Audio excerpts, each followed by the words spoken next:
समस्तजनकल्याणे निरतं करुणामयं नमामि चिन्मयं देवं सद्गुरुं ब्रह्मविद्वरम्। ॐ भद्रं कर्णेभिः शृणुयाम देवाः भद्रं पश्येमाक्षभिर्यजत्राः स्थिरैरङ्गैस्तुष्टुवागुंसस्तनूभिः व्यशेमदेवहितं यदायुः स्वस्ति न इन्द्रो वृद्धश्रवाः स्वस्ति नः पूषा विश्ववेदाः स्वस्ति नस्तार्क्ष्यो अरिष्टनेमिः स्वस्ति नो बृहस्पतिर्दधातु। ॐ शान्ति शान्ति शान्तिः।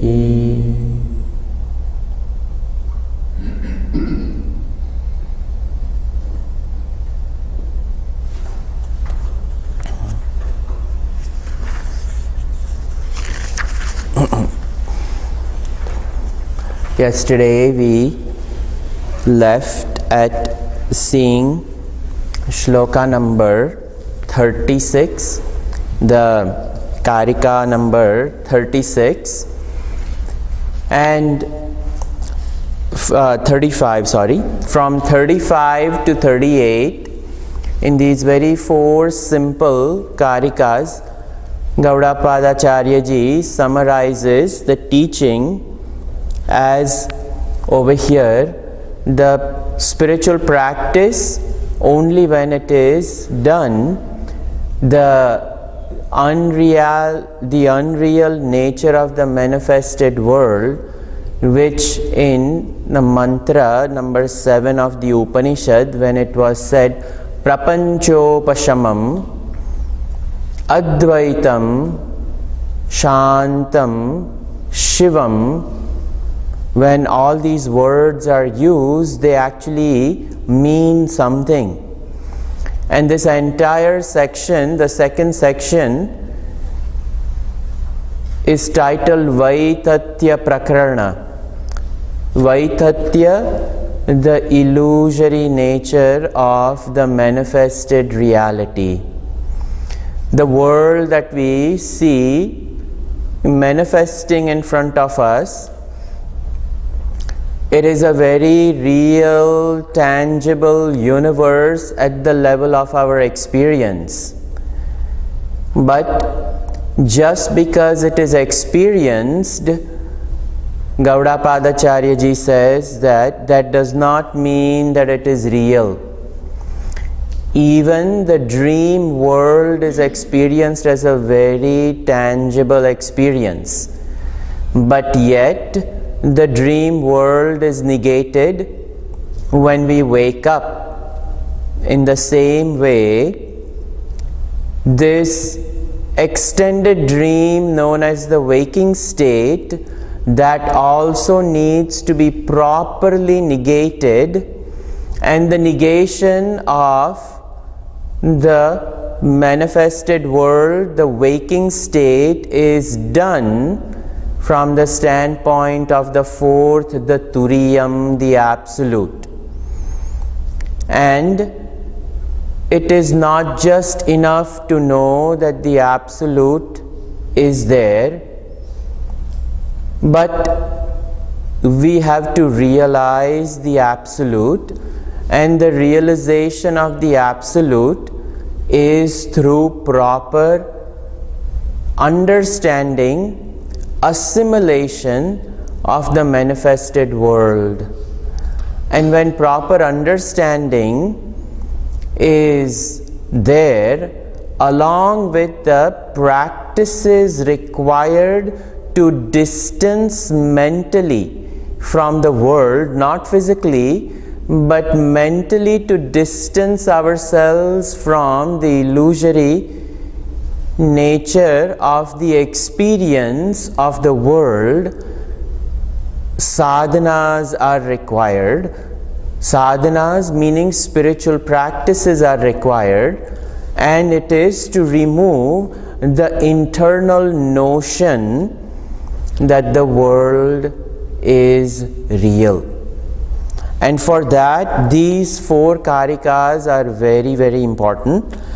Vitaraga bhayakrodhaihi munirbhir vedaparagaihi nirvikalpo hyayam drushtaha prapanchopashamo dvayaha advayaha. This is very important because the entire summary of Bhagavad Gita is mentioned in the very first line, that Vitaraga Bhayakrodhaha. This is not something that we are born with.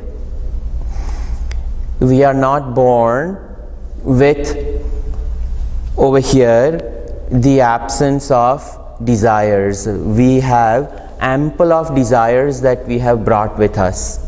We have ample of likes and dislikes at the level of our mind, and we have ample of notions at the level of our intellect.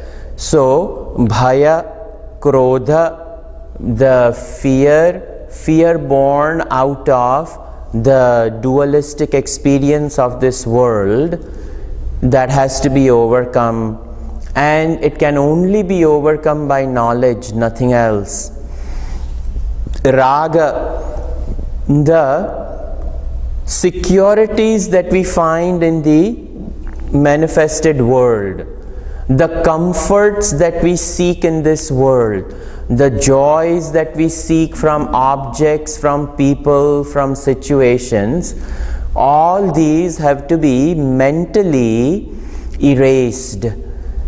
And the erasing of this mental false superimpositioning of joy is called sadhana, and the whole karma yoga is summarized as vitaraga bhayakrodhaihi. Munihi, when it is said, the upasana or the spiritual practice, if I emotionally, if I mentally distance myself from the world, then who do I accept?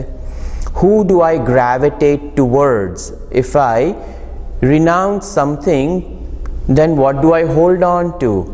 So Muni is the one who, manana shilavan, through proper understanding, through great contemplation, the person has done upasanas, spiritual practices, and the spiritual practices which they have done, the mind has mentally moved closer to Bhagavan, and the mind has mentally distanced itself from the world. These are the sadhanas presented in the first 12 chapters of Bhagavad Gita, to distance from the world in a very healthy way and to move towards Bhagavan with proper integration is this Muni. And this Muni at the level of the mind has to be continuously inspired, and the inspiration comes from knowledge. Veda Paragaihi, the ones who have acquired, who have studied the essence of the Vedas. Over here, Veda Paragaihi, in one birth it is not enough to study even one Veda. Then what to talk of 4 Vedas? Then how does one go beyond the 4 Vedas to get the essence? Is what is meant by Veda Paragaihi. Proper knowledge, when it is acquired from a teacher with proper means of sadhana and following the discipline as presented, the person acquires necessary knowledge for the transformation of that equipment. The person is able to move on. And what happens at that time? Nirvikalpo hyayam drushtaha. The person eventually comes to abide in the non-dual self. Nirvikalpaka samadhi is attained. Samadhi is a mental disposition. Initially, it is a pasture in which the mind roams. Just like a cow roams about in certain number of acreage, and that acreage is fenced off, in the same way the mind is allowed to roam, but the mind is allowed to roam in the ideas created or fenced by the Vedas. And when the mind roams about in the very fertile pastures of ideas born out of Vedas, that mind becomes a robust, disciplined mind, and that mind which is disciplined eventually gives up its own lower nature of likes and dislikes, and to procure things and to hold on to things. When it gives up all that, the mind, it is as though it dawns in a new understanding, and the new understanding that the mind dawns into is a very peaceful, inner, tranquil, quiet spot where even though the world is seen, even though the world is experienced, yet that same mind, because of the preponderance of inner joy and tranquility and peace, it rejects the noise of the world. And when it rejects the outer noise and it has comfortably found itself sitting in this blissful presence, that is Nirvikalpaka Samadhi. And over here is Nirvikalpo hi ayam drushtaha. Drushtaha, the word used over here is seen. Literally, it is not seen. Mind, in the process of trying to see God, becomes God. Nirvikalpaka is not an experience, it is not a sthiti, a state which is experienced, but it is knowledge, and that knowledge produces abidance, and that abidance rejects the noise of the world, because the abidance is pure blissful silence, and this pure blissful silence is unbroken, and thus the title of the unbroken silence is Nirvikalpaka. Vikalpa rahita nirvikalpa. There is no duality, there is no second breaking the first, and thus prapancha upashamaha. What arrives is the fivefold created world. Upashamaha, it distinguishes, it ceases. Over here, the manifold world, it is as though at the level of the mind it disappears, but in reality the physical world doesn't disappear. The world remains where it is, but because of the apprehension of the absolute reality, it ascertains absolute more than the very ephemeral experience born out of the dual world. And thus prapancha upashama, it is there, but it is as though it is not there. So upashama, it is seen, but it is negated. Drushyatvat badhitvat, as it is seen, it is negated. So as it is seen, it is negated. As it is seen, it is negated. That is prapanchopashamam, and advaya, and this is the abidance of non-dual. And in this way, this sadhana section begins. From this,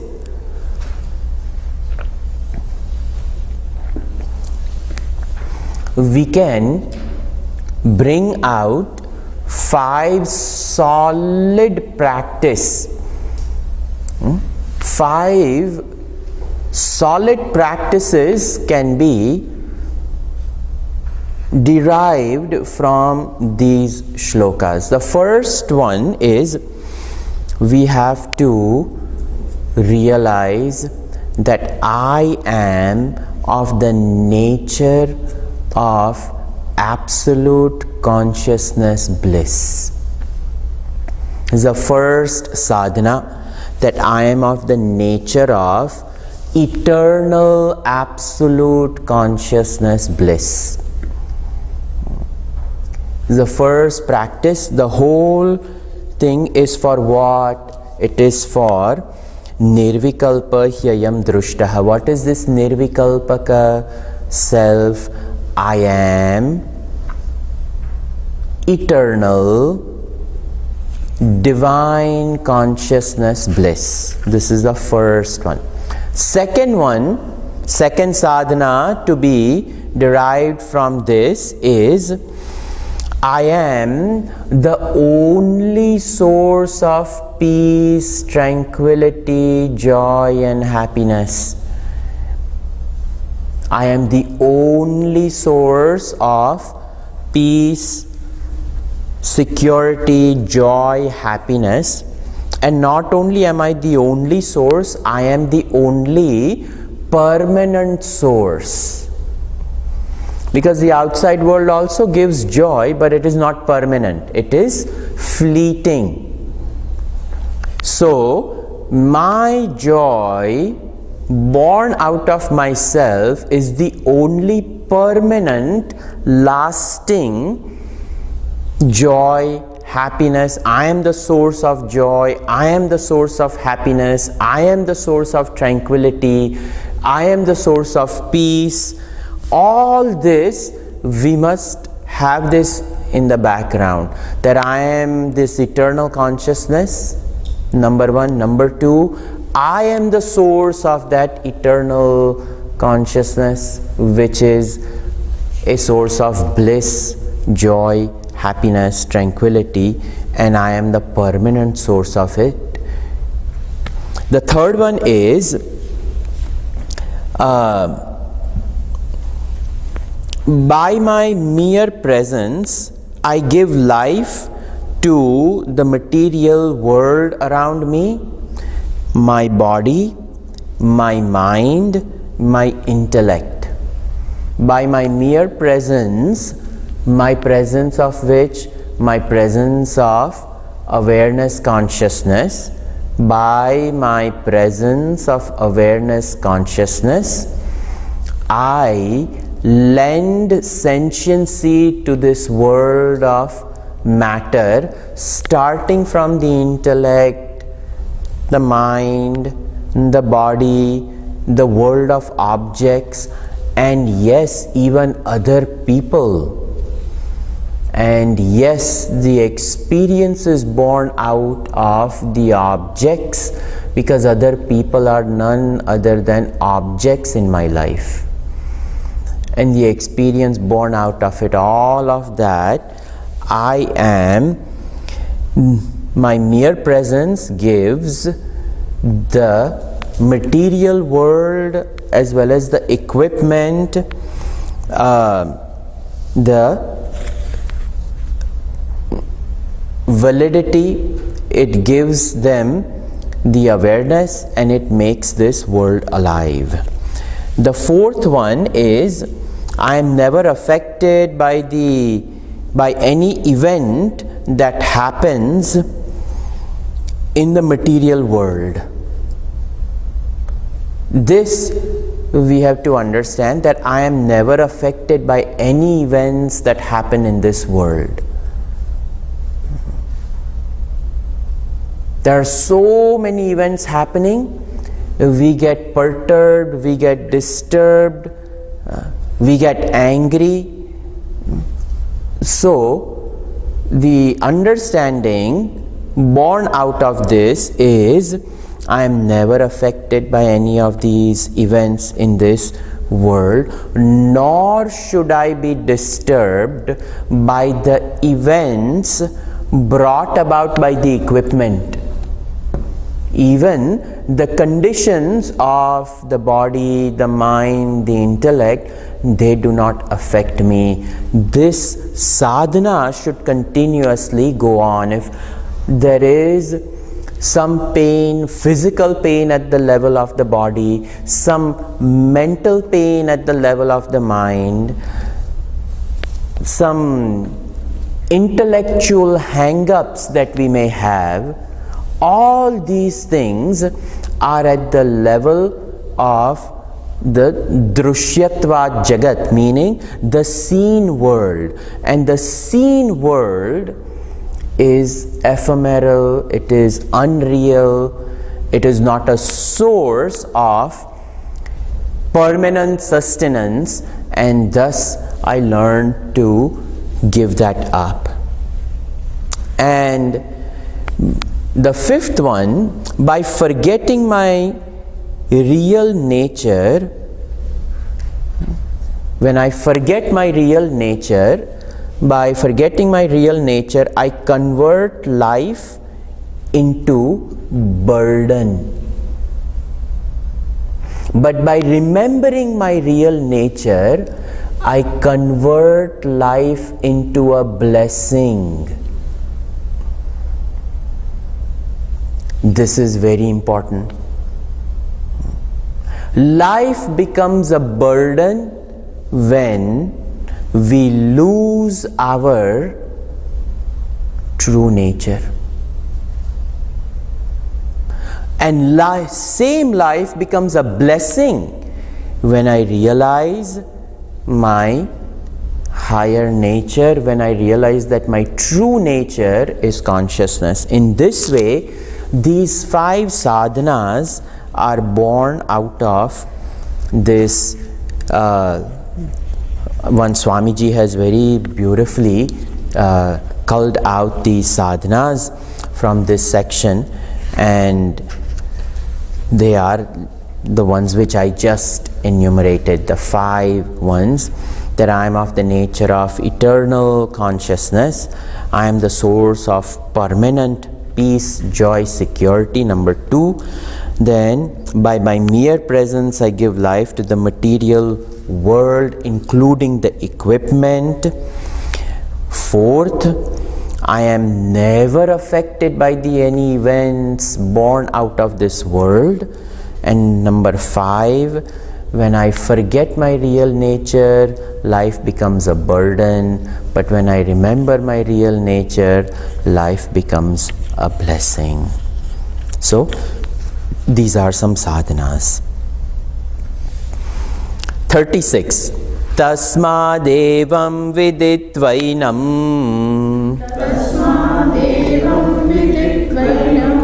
advaye yojayet smritim advaitam samanuprapya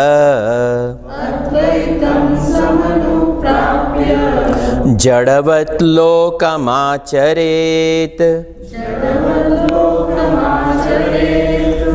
I went to the Gita tune. Okay. So, tasmad evam viditvainam advaye yojayet smritim. See, very important. Advayet yojayet. Yojayet, unite. Where? Smritim, at the level of mind. At the level of intellect, recall the teaching. At the level of mind, convince that not even a drop of joy is available over here. That is Advaitam yojayet. Unite with this teaching, unite with this understanding, unite with this learning. Tasmad, therefore, viditvainam having thus realized, having thus understood this teaching, now you continuously abide in it. That's why Bhagavan Krishna also Esha Brahmi Sthiti Prapya Naina Muhyati. Bhagavan tells Arjuna at the last shloka of Sthita Prajna Lakshana. The whole idea of Sthita Prajna Lakshana is that this state is to be reached. Esha Brahmi Sthiti Prapya Naina Muhyati Kinchan. The nobody will be, Arjuna, you will not be deluded. So that Brahmi Sthiti is talked about over here. Atmanishtha, Brahmanishtha, Jnananishtha, Brahmi Sthiti, Sthita Prajna, Gunatita, all these things, they all mean the same, that Yojayet Advayam Smritim. Unite in this teaching. That entire Sthita Prajna Lakshana, Bhagavan in 18 shlokas in 2nd chapter, all these ideas are repeated. So over here, therefore, evam, in this way, what is this way? In this way, negating the waking state. Over here we are talking about the 3 states, we should not forget that. The whole Mandukya Upanishad, dream state, deep sleep state, and waking state. And Vaitatya Prakarana, this one particular, this 2nd chapter is a chapter which exclusively brings out the unreal nature of the waking state. And both the waking and the dream are clumped up as one, and they are both rejected. This is the whole idea of the 2nd section. So when it is said Tasmad Evam, what? This way? This way, negating the waking and the dream both as illusion, Advaitam Yojayet Smritim, at the level of the mind, unite yourself every time, in every waking minute we look at the waking world and we reject it, we reject it, we reject it at the level of our inner world. How do we reject it? We reject the world which is a source of disturbance. The disturbance is what we are rejecting. When I say unreal, why? Because it disturbs me, and the unreal nature of the world, I'm allowing that to disturb me. Versus I am an eternally divine, pure, Nitya Shuddha Buddha, then how can it disturb me? Something has happened. So I have forgotten my true self. I have picked up some notional understanding of who I am, and that is disturbed by the world. So every minute, the child not behaving, the co-worker not listening, the company not making proper decisions, family life, everybody doing their own different things, all these things we see, learn to see it as a movie. When we watch a movie and we forget that there is a screen, then we will cry, because then we have identified. But when we watch the movie and we remember there is this white screen, then the movie has an entertainment value, because we say, movie, something fun. It is not real.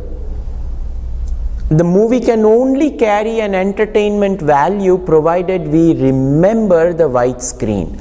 If we forget the white screen, then single Bollywood actor, actress, whatever they go through, we go through. In mere 2.5, 3 hours, we have gone through a roller coaster ride. We went there for fun and we walked out with baggy eyes. That is no entertainment. So, Advaitam Yojayet, unite yourself with Advaita, meaning when we go to a movie, we remember the screen. When we open our eyes, we remember our true nature, and we also remember, I am giving reality to this.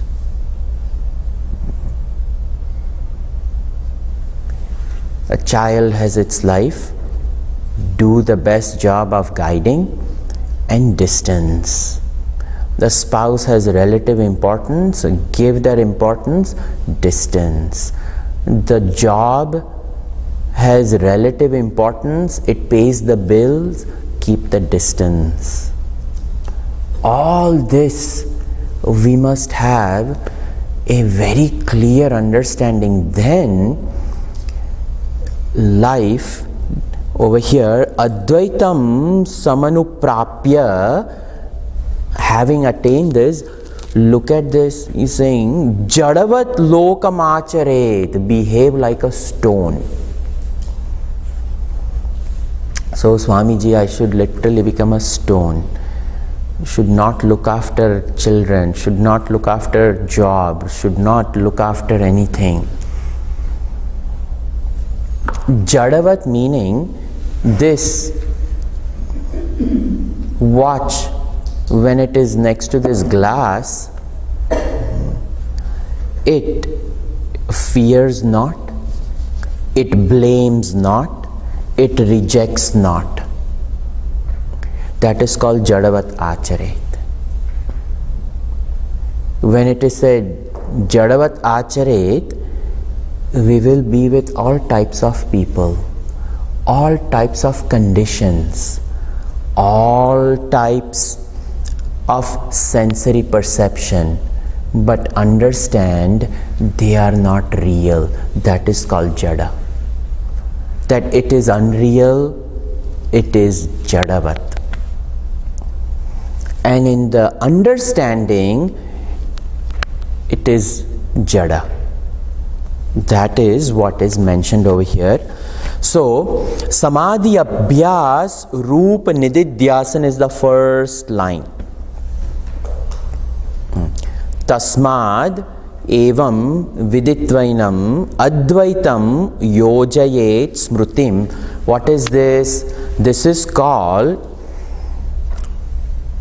Samadhi Abhyas Rupa Nididhyasan. Is a big word. All that means is Nididhyasan, it is a deep contemplation. It is deep contemplation in the form of leading the mind to the samadhi of Advaitam. And it is abhyas, meaning it is a practice. It is not nishtha. Nishtha meaning it is abidance. Once I know who I am, I do not need to do a japa of I am Swamiji, I am Swamiji, I am Swamiji, I am Swamiji. My name, there is no abhyas for it. It is knowledge. And knowledge is readily available when needed. When somebody goes through Alzheimer's, that knowledge disappears.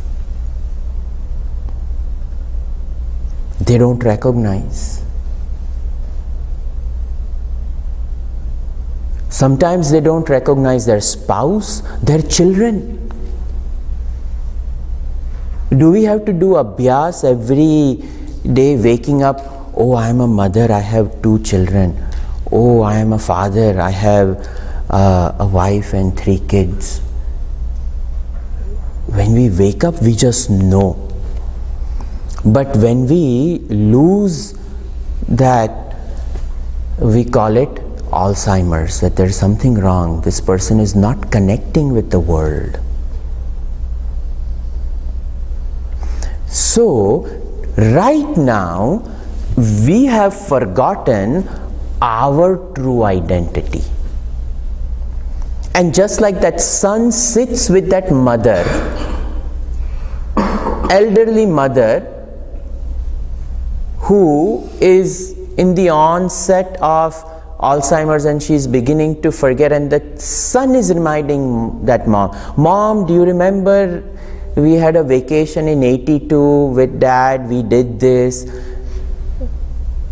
So the son becomes the source of reminding the mom of rekindling the memories which have become dormant or which are slowly disappearing.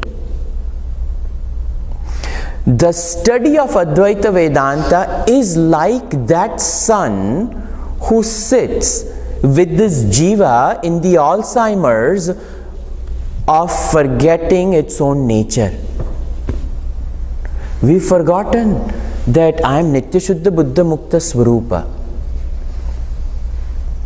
And this study of Advaita Vedanta, this Guru sits, Shastra sits and reminds us, remember, Satyam, Jnanam, Anantam, Anandam, Brahma. You are that. I am that. I am that. That is called Abhyas. That is why Samadhi Abhyas. In the process of creating a permanent memory, when the memory, and I'm saying memory, but there's no such thing as memory because it's consciousness alone is. It is like I need water. If I tell somebody I need water, what will the person do? The person will go to the kitchen, get a glass, fill it with water and give me. And what will I do? I will take the water and give the glass back. Study of Vedanta is like this. Along with consciousness, something else is used to deliver consciousness, because we don't know what is consciousness. So we say that the world with the 5 elements are there. There is something known as a jiva. The jiva has karma. The karmas are born out of innumerable past lives. Now that you have acquired human birth is great. Now that you have a teacher, it is even great because you can learn all those things. In a fake world, there is a fake teaching to deliver real consciousness, and when the real consciousness is delivered, the fake stuff is thrown out. Just like when I say, give me water, I didn't ask for a glass, I asked for a water. But the glass became a medium through which the water is delivered and the glass is discarded. In the same way, this equipment is required to deliver consciousness. When consciousness is delivered, it is thrown out. So while the equipment is used to go towards consciousness, that is called abhyas. And when consciousness is realized, equipment is not required. So no samadhi. What samadhi? Jnanam. But until then, it was required, because this is a tool which takes us to the higher floors, to the higher centers of living. And once I know, it is rejected. So the first line is Samadhi Abhyas Roop Nididhyasan. Second is Brahma Abhyas Roop Nididhyasan.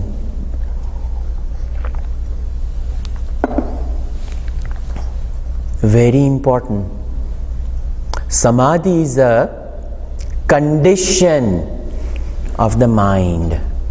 Brahma is a nature of our identity. So the second line is from the standpoint of our nature, Jadavat Lokam Acharet, because does Brahman transact? Brahman is. How can isness transact? Thus, Advaitam Sam Anuprapya, having attained this Advaitam, Jadavat Lokam Achare. So, the Samadhi Abhyas is over, and now I have attained it.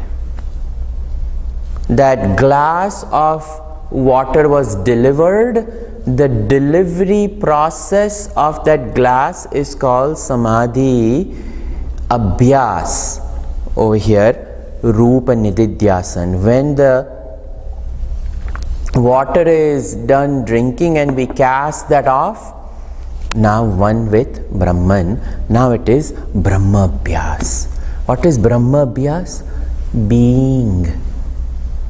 And what is being? Jadavat Lokam Acharet. Brahman has absolutely nothing to do with this world. Why? World is a projection. It is. The world is. So let it be. I am not affected by it.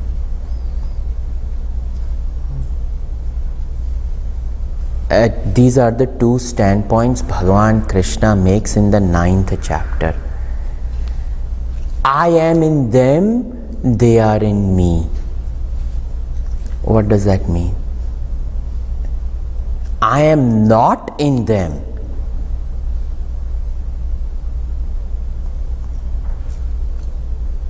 I am not in them. When Bhagavan Krishna says, what that means is, the rope is, the snake is superimposed on the rope.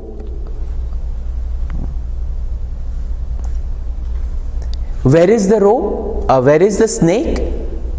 On the rope. So they are in me. They meaning the world.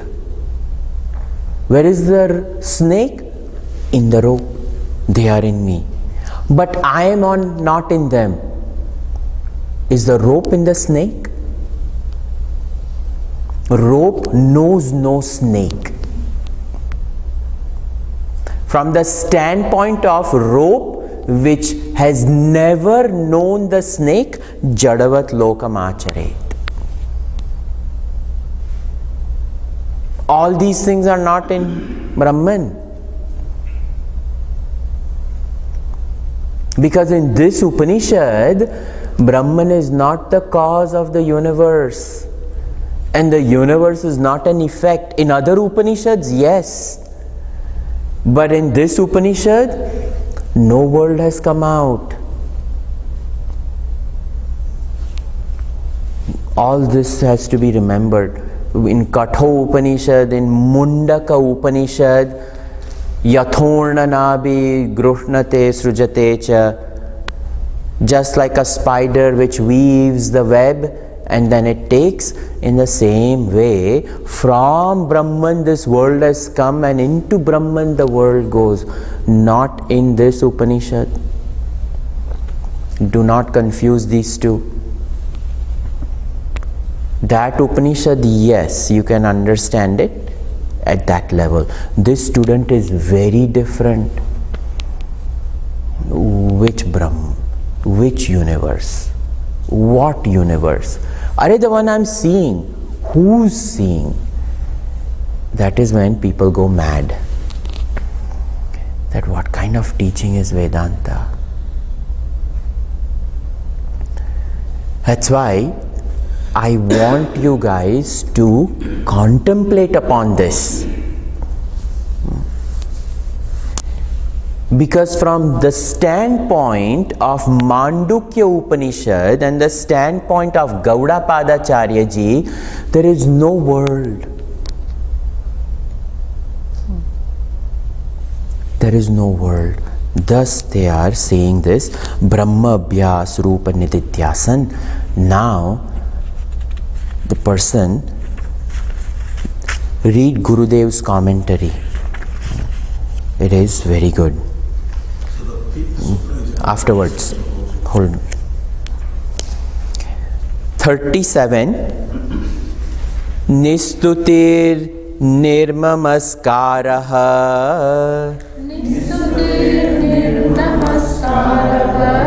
Nisvadhakara evacha Chala chalaniketascha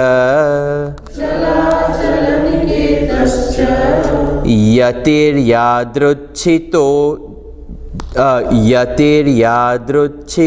bhavet.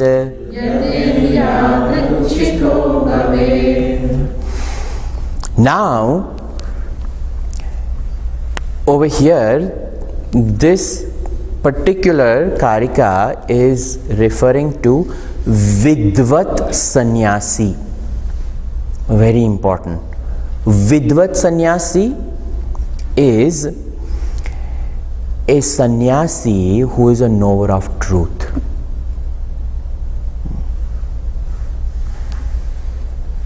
That sannyasi who took sannyas for the sake of realizing, and that sannyasi realized. Such a sannyasi is called a Vidvat Sannyasi.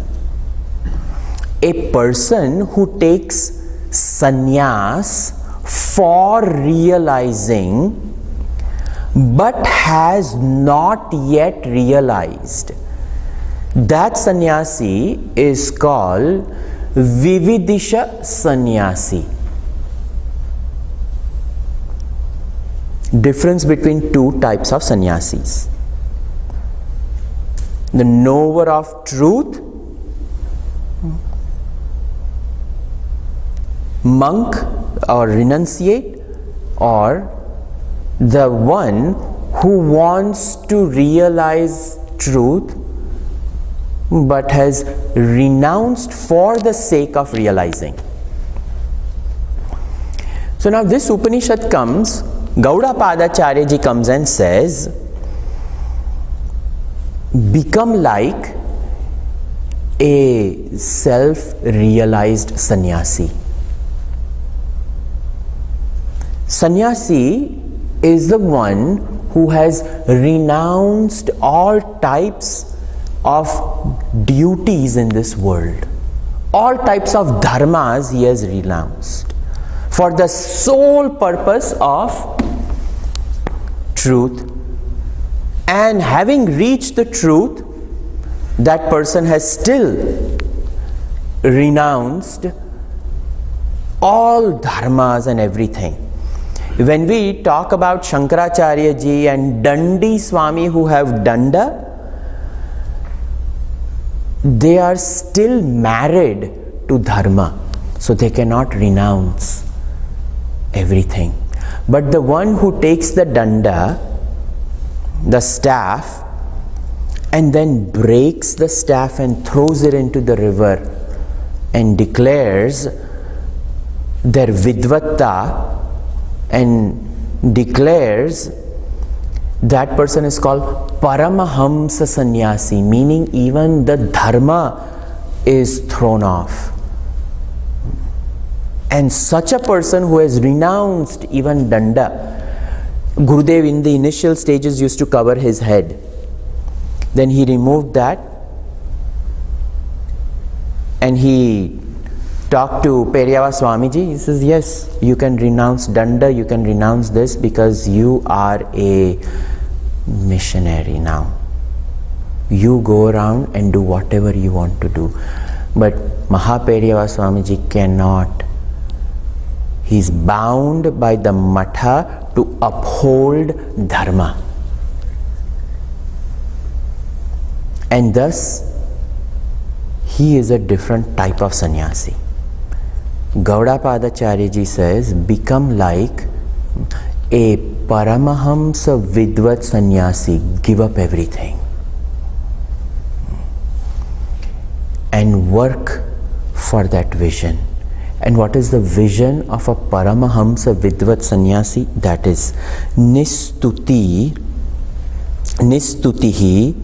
nirnamaskaraha nisvadhakara evacha chala achalaniketascha yatiryadruchiko bhavet. Yatihi sannyasi, yadruchiko bhavet.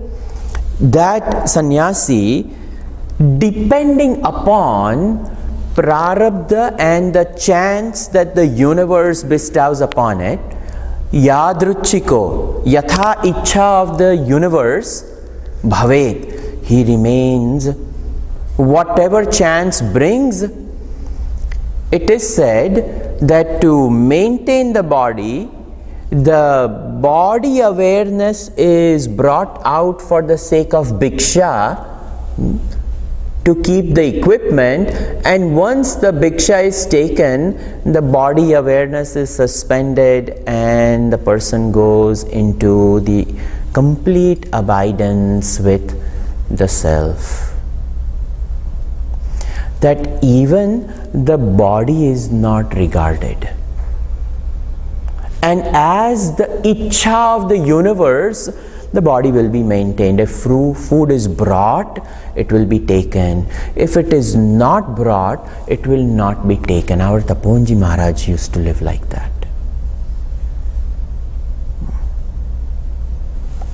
No compulsion, no nothing.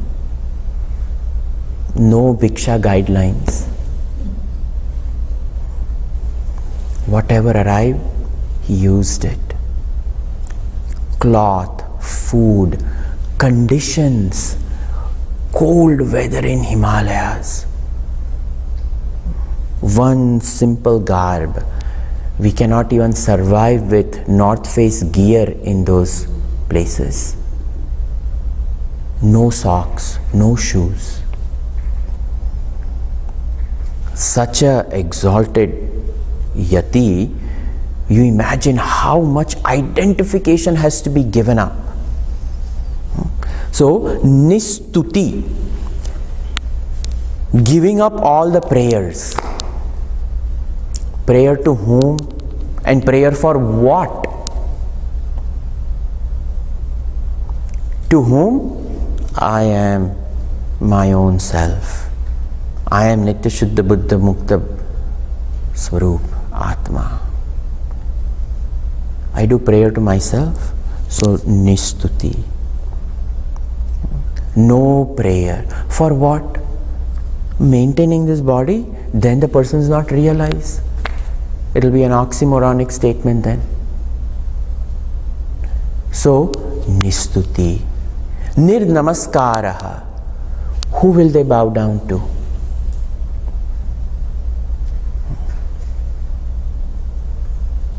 Who will they bow down to?